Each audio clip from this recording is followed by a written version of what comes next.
That was my first ever big day. Yeah. Air China 777 coming in here to Sydney Kingsford. That was Sweetie's first ever overseas flight. Now she's hit all 7 continents.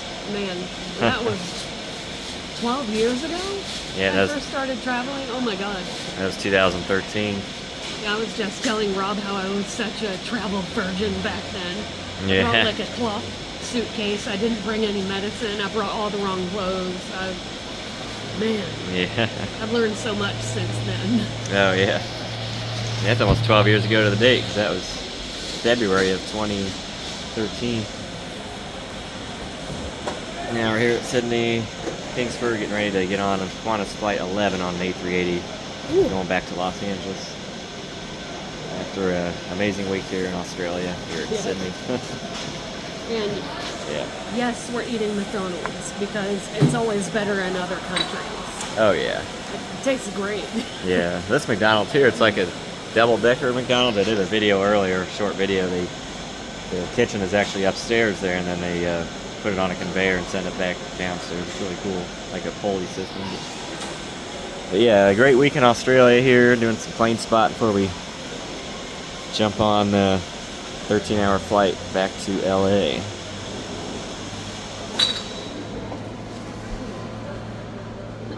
And we take off at like 5:25, February 20th, and we land back in LA at like 12:30-ish the same day.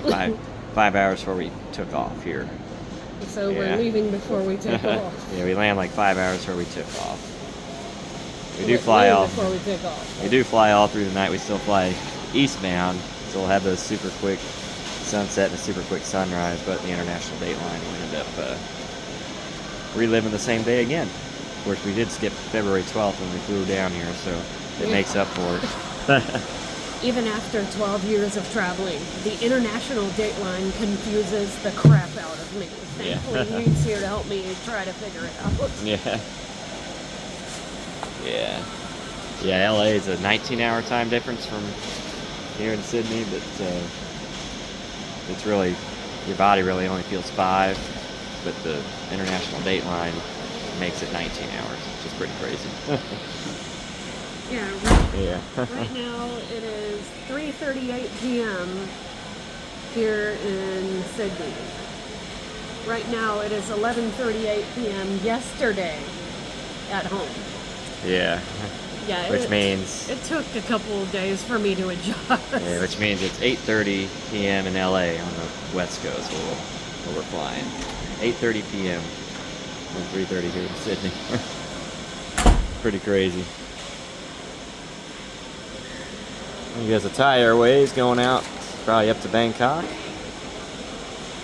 think that's about an 8-hour flight from here, give or take.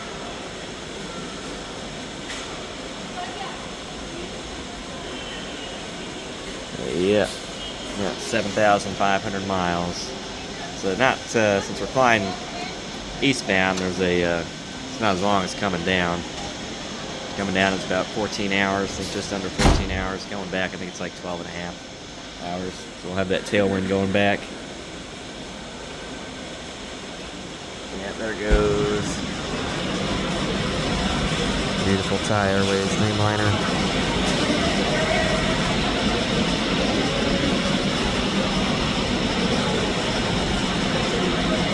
Pretty plane there.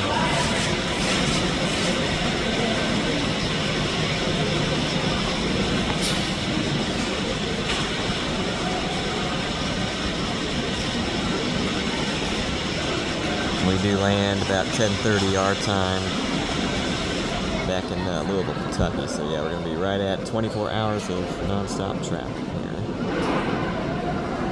We do have a tight layover in LA. I think it's just over 2 hours. So it's going to be, because we got to, when we land there, then we got to get our Southwest Airlines over to Phoenix, and then Phoenix to Louisville. That is pretty cool. Yeah, here's another Qantas domestic flight going somewhere. And maybe Aldo's on that plane. Yeah, Aldo, who we stayed with, is going to Melbourne today. about an hour, hour and a half from here. That's So she's got one person in her house that's there for just like 2 days, and then she's got 2 other people that are moving out next week. Yeah. Which, it's kind of like a rotating Airbnb kind of thing, but Yeah. she saved us like $2,000 on hotel rooms. Yeah, nice place to stay.